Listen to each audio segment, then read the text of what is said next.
Fala galera, eu sou o Rigor da Eletrônica Castro e hoje eu tô aqui para mostrar para vocês a Soundbar. Para quem não conhece, Soundbar traduzido por português, barra de som. Muita gente confunde com som de bar. Errou! Mas é Soundbar.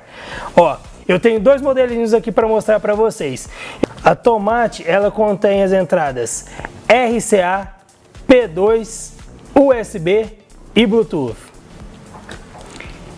E a Knup, ela contém o ótico, coaxial, P2, USB e o Bluetooth também.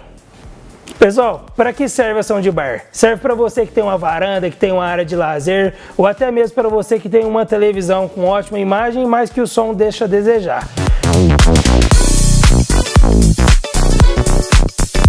Então, uma demonstração para vocês aqui agora.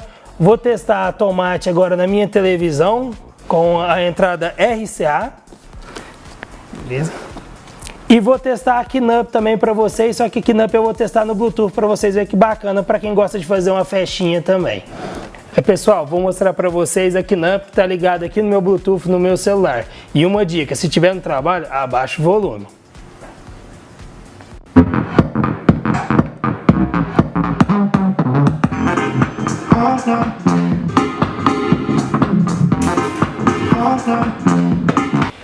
Aí pessoal, e para quem tem a intenção de usar ela na TV também, substituindo o Home Theater, dá para fazer e fica bem bacana. Você precisa só se orientar se a sua televisão tem a saída ótica digital ou se ela tem a P2 fone de ouvido, que no caso é que eu estou usando aqui agora. Para ver um filme fica bem bacana. Se liga só, pessoal.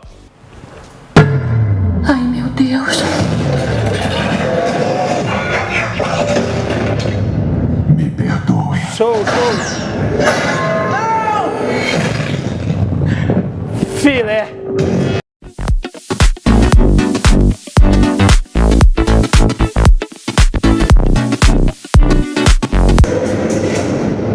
Filé. Não fiz meu bordão aí.